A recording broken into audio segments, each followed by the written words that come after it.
Masa jabatan Hakim Mahkamah Konstitusi akan segera berakhir pada 7 Januari 2015 mendatang. Mencari pengganti Hakim Mahkamah Konstitusi bukanlah pekerjaan mudah. Pasalnya, Hakim Mahkamah Konstitusi punya peran sentral dalam penegakan hukum dan peradilan tanah air, diantaranya menguji perundang-undangan dan penyelenggaraan pemilu. Oleh karenanya, sifat jujur, adil, dan tegas sudah semestinya ada dalam diri seorang Hakim Mahkamah Konstitusi. Yang pasti, semua berharap hakim yang terpilih nanti adalah sosok yang tepat untuk memegang amanah jabatannya.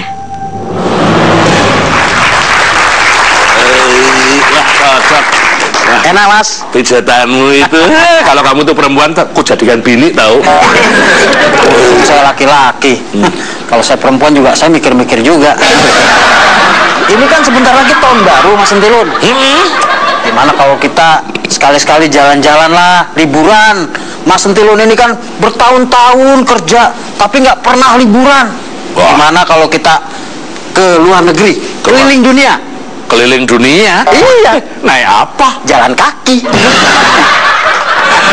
Keliling dunia? Ke negara mana? Loh, Mas Sentilun kan belum pernah keliling dunia, belum pernah ke negara yang penduduknya cuma 2 kan? Negara penduduknya cuma 2? Iya. Negara mana? Italia. Siapa itu? Ita sama Lia. Gak mau ah, gak mau. Enakan aku tuh di rumah saja di sini.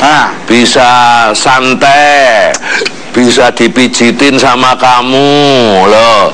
Tidak semua orang lo mendapat kesempatan kehormatan untuk mijitin aku. Hanya orang-orang tertentu bisa mijitin aku. Ya memang sebenarnya saya tuh pengen sih liburan, tapi ya itu jelek. Majikan saya itu. Kenapa majikannya mas? Pelit. Oh, tahun baru saya minta bonus, nggak dikasih kok. Enak tenan lo pijitanmu itu muncul. Enak ya mas ya. Sini culik. Sini culik. Mas Sentilun beneran nggak suka sama Ndoro? Enggak, ngapain suka sama majikanku? Suatu hari nanti Ndoro saya itu mau saya pecat saja jadi Ndoro. Itu yang sengit, aku sengit.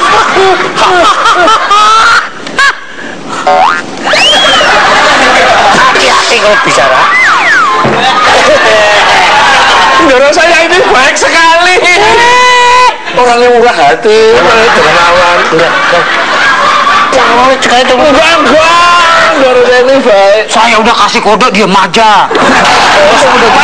Gak penting. Yang penting malam ini ada orang penting. Yo, Pak Mahfud. Lama sekali ini. Pak Mahfud. Iya, selamat. Pak Mahfud ya? Malam. Nggak jadi pejabat rada kurus. Nanti boleh nanya kenapa gitu ya. Silakan Pak. Oke. Aduh. Jadi benernya kamu mau gantiin aku? Oh enggak gitu, Ndoro.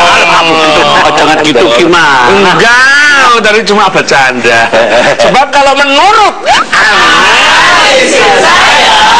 kalau soal ganti mengganti itu kan ya biasa.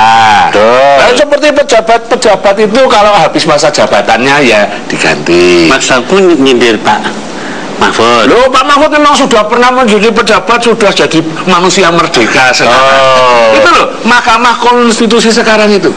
Kalau memang masanya sudah habis ya hakimnya bisa saja diganti. Itu kalau kekuasaan yang terlalu lama itu berbahaya loh, Ndoro. Oh iya, orang kita kalau lama-lama juga berdiri depan WC yang nggak ketahuan lagi baunya. Nggak sensitif. Iya. Gila, kalau soal pergantian hakim konstitusi kan ada aturannya Pak. Iya, ada undang-undangannya, ya kan? Begitu nggak Pak? Kira-kira Pak. Jadi hakim konstitusi kan ada masa jabatannya, betul Pak ya? Ya betul. Jadi memang negara demokrasi itu ada 2 substansi. Satu, pejabat itu diangkat untuk lingkup tugas dan masa terbatas. Oh, ada batasan. Ya, tidak boleh menguasai seluruhnya dan tidak boleh selamanya. Nah, untuk hakim konstitusi itu masa jabatannya 5 tahun dan boleh dipilih lagi, sesudah itu tidak boleh dipilih lagi. Jadi hanya 2 kali saja? Hanya 2 kali, betapapun hebatnya tetap 2 kali. Walaupun masih mau? Walaupun masih mau, kalau mau ya ikut seleksi lagi, diproses sebagai peserta, seperti peserta baru. Oh, harus fit and proper test lagi? Iya, fit and proper test lagi. Nah, saat ini kan lagi rame soal rencana pemilihan hakim konstitusi itu toh Pak, ya, mengganti Pak Hamdan Zulfa. Iya. Ya toh, beliau ini habis loh masa jabatannya Doro. Habis. Hamdan Zulfa. Loh, saya kan baca koran Doro. Ya nggak mungkin saya kok kenal sama Priyayi Agung. Gimana masalahnya kenapa memang? Loh, beliau itu kan kemarin itu loh mengirim surat keberatan kepada Pak Presiden. Keberatannya apa? Keberatan kepada panitia seleksinya. Oh ya? Karena konon panitia seleksinya itu pernah beracara di Mahkamah Konstitusi. Jadi kesannya gitu, anggap nggak fair gitu loh. Ini fitnah. Kok fitnah? Kamu mesti tanya sama sumbernya dulu. Lah iya saya. Gimana itu? Iya betul. Saya mengikuti juga berita itu dan ya agak kaget. Jadi Mahkamah Konstitusi itu berkirim surat kepada Presiden karena Presiden membentuk tim seleksi yang dari 7 orang anggotanya itu ada 2 yang Mahkamah Konstitusi keberatan karena orang ini menjadi pengacara yang sering berperkara di Mahkamah Konstitusi. Mahkamah Pak Todung Mulya Lubis dan Refli Harun. Tapi sebenarnya sih dari sudut aturan tidak ada masalah karena dan itu tidak ada hubungannya dengan satu kasus tertentu ya. Saya juga agak kurang srek memandang perkembangan itu karena masa MK yang begitu besar kirim surat dengan kop MK lalu hanya bicara soal kecil seperti soal ecek gitu. Harusnya gimana Pak harusnya? Ya seharusnya biarkan aja, itu kan hak Presiden. Menurut konstitusi Presiden itu mengangkat 3 orang hakim, DPR memilih 3 orang, Mahkamah Agung 3 orang. Nah ini yang mau diangkat Presiden tuh ada perkembangan baru loh sekarang, bagus. Di zaman dulu itu, zaman Pak SBY itu tidak ada seleksi, tiba-tiba orang muncul gitu ya, sehingga tidak ada kompetisi di antara orang-orang yang sama bagus, kemudian tiba-tiba muncul dan kadang-kala juga lalu dari partai politik yang kemudian menimbulkan persoalan di masyarakat. Nah sekarang ini pemerintah ini kan membuat tim agar masyarakat menilai dan siapapun yang merasa mampu untuk mencalonkan diri atau diusulkan oleh orang lain itu terbuka sebenarnya. Ini kan perkembangan baru. Soal anggotanya 2 orang, Todung Mulya Lubis dan Refli Harun, saya kira tidak ada masalah. Apalagi kedua orang ini tidak pernah punya cacat ya. Ya kalau saya itu ya setuju seperti yang dikatakan Pak Mahfud tadi soal independensi hakim konstitusi, baik dia yang akan dipilih atau yang sudah terpilih. Soal hakim konstitusi itu kan hakim tertinggi, yang lebih lagi ya. Gak ada. Mereka itu penjaga konstitusi. Nah kalau tidak bisa menjaga independensi, nanti bahayanya bisa tergoda korupsi. Dulu Pak Mahfud juga begitu Pak. Saya begitu. Di tengah perjalanan juga lapor. Di tengah perjalanan lapor, menjelang berhenti juga lapor. Gitu. Kalau di tengah jalan lapor, Bapak harus pulang dulu atau putar balik dong Pak. Kenapa? Kok gelisah kenapa? Ya, saya ini kan rakyat biasa. Sebagai rakyat biasa kalau bicara soal hakim konstitusi, saya itu ingin mempunyai hakim konstitusi yang ideal. Yang ideal itu kayak apa? Loh, karena kita ini kan pada hakikatnya menginginkan sesuatu itu yang ideal. Bisa. Kalau melihat Doro ini kan majikan ideal. Oh, itu terlahirkan. Kalau aku, ini jongos ideal. Emang iya? Iya, kalau kamu apa? Pria ideal. Lon, jangan kalah Lon. Pak Mahfud, ini ya. Bagaimana sih sebenarnya yang ideal dalam konteks hakim konstitusi itu? Kriteria yang diurus cuma jongos ideal. Kriterianya itu loh Pak. Kriterianya apa? Ya, kalau menurut Undang-Undang Dasar kita, syarat atau kriteria menjadi hakim konstitusi itu beda loh dengan menjadi hakim lain. Kalau Anda mau jadi presiden, DPR atau jadi apa saja, tidak ada satu syarat yang harus dimiliki kecuali hakim konstitusi, yaitu negarawan. Negarawan. Ya beda, hakim garis, hakim itu beda. Hakim juga beda, jauh. Syarat lain sama, cuma persoalannya negarawan itu tidak ada ukurannya. Iya, rinciannya di dalam undang-undang negarawan itu apa sih gitu. Sehingga juga ketika karena tidak tertulis dan sulit diidentifikasi. Terus mengukurnya dari mana itu, Pak? Kalau dia disebut seorang negarawan atau moral, etika sebagai warga negara. Iya, moral, etika. Kalau ukuran lain sih gampang, sehat jasmani, rohani, umur sudah sekian, macam-macam itu gampang. Oleh sebab itu karena negarawan itu sulit ukuran-ukuran tertulisnya, maka sering juga pernah bahkan kita tuh kecolongan memilih orang yang seharusnya negarawan tetapi kemudian tersangkut kasus korupsi.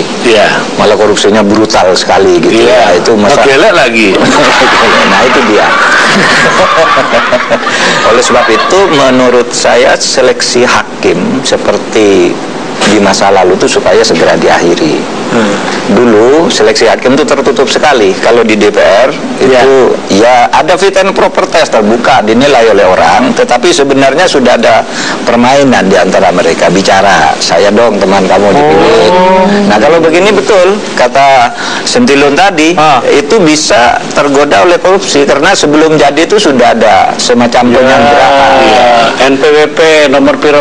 Nah itu dia. Dulu di DPR begitu, di presiden dulu begitu, tapi sekarang sudah ada mulai tradisi baru, presiden baru ini dengan membentuk tim seleksi yang terbuka, yang orang-orangnya juga orang-orang baik tim seleksinya. Nah tinggal di Mahkamah Agung kemarin sudah ada terbuka gitu, tetapi masih menimbulkan protes lah ya, karena kemudian yang diterima itu dianggap oleh Komisi Yudisial bermasalah gitu. Tapi oke lah, sudah ada perkembangan. Sudah bagus lah, cara seleksi sudah mulai.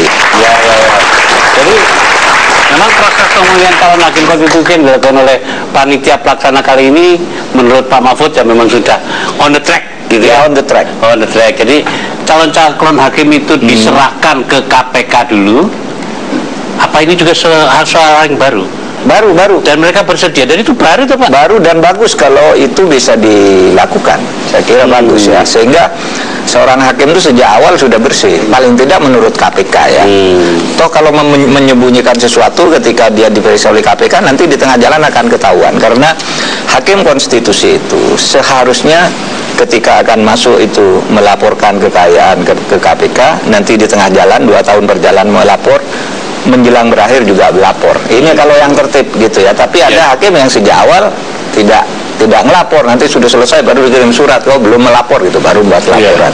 Kalau yang tertib itu sebelum masuk, di tengah perjalanan, dan di akhir perjalanan. Dulu Pak Mahfud juga begitu Pak? Saya begitu. Di tengah perjalanan juga lapor? Di tengah perjalanan lapor, menjelang berhenti juga lapor gitu. Kalau di tengah jalan lapor, Bapak harus pulang dulu atau putar balik dong Pak? Di tengah masa jabatan. Kalau sama mereka harus jelas Pak. Harus jelas ya. Nah, kalau enggak bingung ya. Memang pada dasarnya aturan dan mekanismenya itu sudah baik. Pertama, ada ukuran-ukuran yang jelas. Ketika akan mengadili presiden, kan masyarakat tuh banyak yang curiga, wah ini nanti dibayar oleh yang satunya ini dibayar oleh satu, saling curiga. Padahal di MK itu sudah ada mekanisme. Itu sebabnya kalau Pak Sentilan ingat ketika Prabowo itu kalah, saya tidak mau ke Mahkamah Konstitusi. Banyak pertanyaan, karena saya tahu akan kalah di pengadilan. Saya sudah ratusan ngadili kasus itu, baca saja ini kalah. Kalau saya memaksakan diri maju kan konyol juga. Gitu. Mantan ketua Mahkamah Konstitusi. Jadi memang kalau bicara kecurangan ya sama-sama ada curangnya kan gitu. Yang satu curang di sana, satu curang di sini. Tapi kan kecil-kecil yang tidak bisa dihindari. Ya, yang tidak prinsipil. Yang tidak prinsipil. Sehingga saya katakan kalau mau ke Mahkamah Konstitusi saya tidak ikut gitu. Tapi menurut Pak Mahfud, kewibawaan setelah tempo hari jatuh di titik nadir itu sudah pulih belum sih Pak? Pulih betul tidak, tetapi sekarang sudah mulai naik. Tapi dulu waktu Akil Muhtar baru tertangkap itu kan betul. Wah, hancur total itu. Saya nangis dalam hati. Bukan hanya Sentilun yang nangis, tokoh-tokoh hukum seperti Bagirmanan itu telepon saya nangis. Aduh kok sampai begitu Pak Mahfud gitu. bahkan bertanya kok itu bisa terpilih jadi ketua. Tidak tahu, dia dipilih jadi ketua sesudah saya pergi, kan gitu. Jadi memang betul sampai pengadilan itu diserbu kan oleh pengunjung. Waktu kami dulu sama Pak Jimli di ruang Mahkamah Konstitusi itu ada orang ngomong sedikit, enggak berani, batuk gitu suruh keluar. Oh, batuk keluar? Oh, iya, enggak boleh. Keluar kamu persidangan itu. Apalagi sambil gini, pakai enggak boleh. Nah sekarang orang nonton aja pengunjung bisa nyerang ke meja hakim. Itu kan karena kasus Akil Mukhtar itu sampai. Jadi Pak Akil itu waktu Bapak berkuasa di situ sudah ada? Sudah ada. Dia sudah ada, dia masuknya bersama saya. Waktu tapi dia jadi ketua, Bapak tidak lihat misalnya ya, dia mau dipilih jadi ketua RT, saya bilang jangan. Enggak, kan saya tidak boleh mempengaruhi. Tulis saja tidak bisa, kan saya bisa kasih gitu ya? Enggak, saya tidak bisa kasih gitu karena hakim itu kan sudah dianggap negarawan semua. Jadi tidak boleh dibisi, jangan milih ini, jangan milih, biar saja kan mereka pilih sendiri. Menurut Mas Sentilun, saya ini cocok nggak jadi hakim? Kamu kalau ya?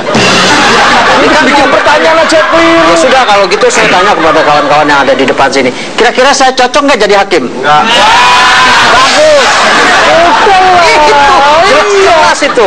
Oke, sekarang kamu masalahnya itu ya Ndoro ya. Seringkali itu penegak hukum yang baik itu berumur pendek.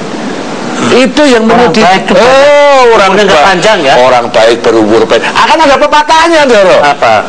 Sebuah ungkapan itu mengatakan orang baik berumur pendek, sementara kejahatan selalu lebih panjang umurnya.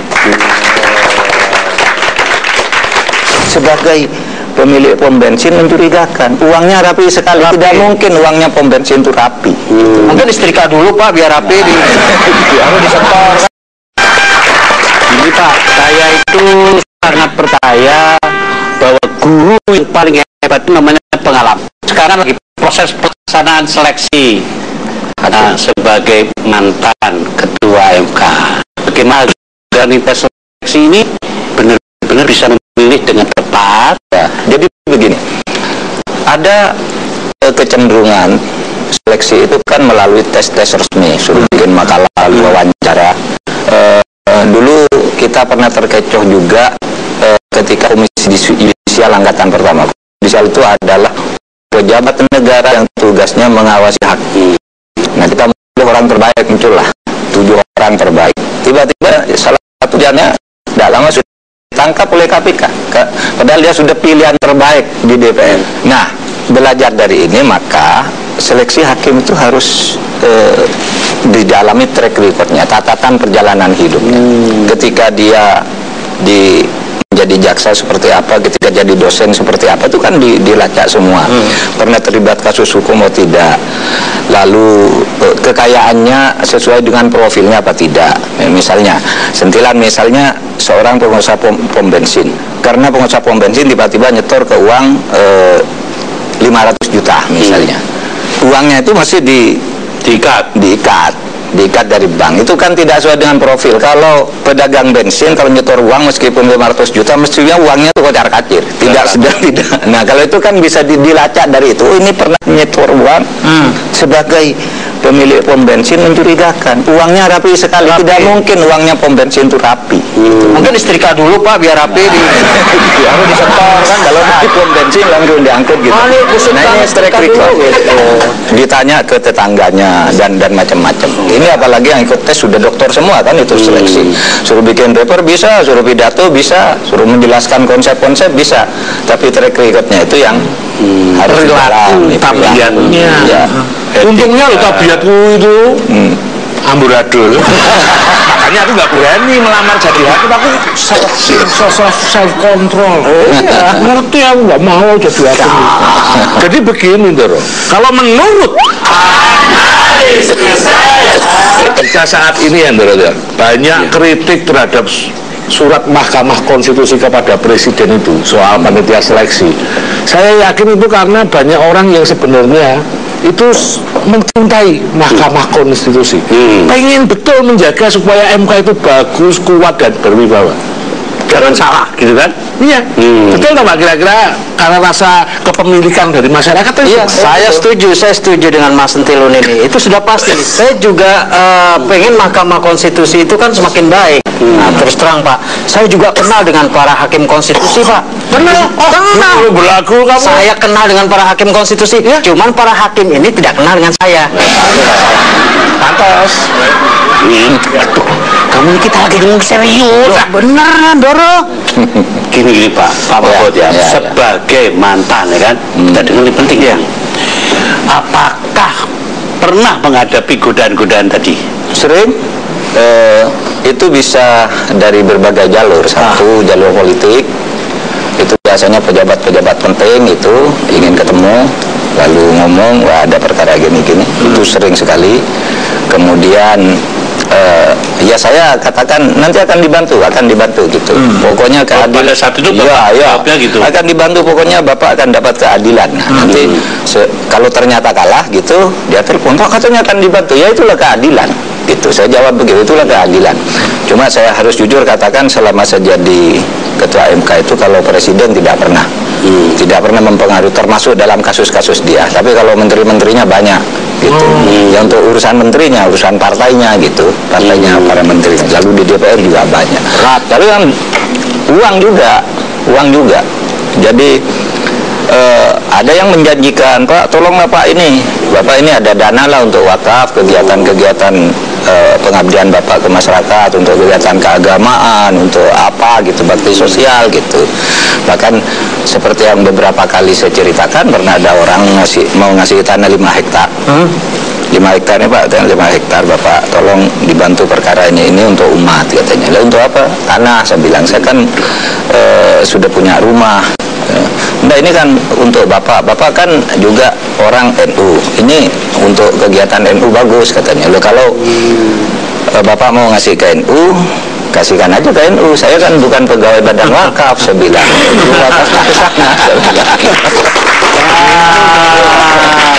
Luar biasa ya. Mas Mucle, iya. Tadi kan kamu bilang kamu tuh kenal sama hakim konstitusi. Kenal. Nah kalau aku tuh malah punya teman hakim konstitusi. Masa? Iya. Ya Pak Mahfud ini duluan satu kampus sama saya di Fakultas Hukum. Satu kampus. Mas Sentilun satu kampus dengan Pak Mahfud MD. Mau tanya Pak. Beliau dosen. Iya, saya tukang parkir di kampus. Kan teman satu kampus namanya. Kirain satu kuliah gitu. Satu kelas. Ini cara sombongnya gini, nggak sembut-sembut. Habis tadi dia juga nyombong kenal sama hakim konstitusi. Kalau sombong itu artinya kamu nggak berbakat jadi hakim. Karena apa? Yang telah dilakukan dan diputuskan oleh konstitusi, Mahkamah Konstitusi itu tidak bisa ditawar lagi. Betul nggak Pak? Iya. Mutlak. Keputusan Mahkamah Konstitusi itu menurut Undang-Undang Dasar final dan mengikat. Artinya begitu diputus itu harus diikuti. Nggak bisa itu nyanyiin lagu kamu itu. Pak Hakim dan Pak Jaksa. Kalau itu kan yang kena perkara yang nyanyi. Pak Hakim dan Pak Jaksa, kapan saya akan disidang? Sudah 2 bulan mendekam, belum juga dapat panggilan. Jadi derita orang ini ada suaranya. Tapi gini ya Doro ya. Menurut analisa saya, setelah saya pikir masa-masa itu saya ini memang tidak cocok jadi hakim konstitusi. Terus apa yang ngomong Mas Sentilun, kalau itu sih nggak perlu dianalisis saya. Semua orang juga udah tahu. Dia aslinya dari sono enggak ya? Gimana Lin? Nah ya kalau saya itu yang Doro, di tengah kepentingan kekuasaan seperti yang Doro bilang tadi, persaingan dari kekuatan politik, saya itu cuma bisa berharap ya kita ya? Iya. Kasihan ya? Ya semoga Mahkamah Konstitusi itu tetap utuh, solid, tegak berdiri dan berwibawa. Jangan sampai nanti ada kabar gembira yang menyatakan Mahkamah Konstitusi kini sudah ada ekstraknya.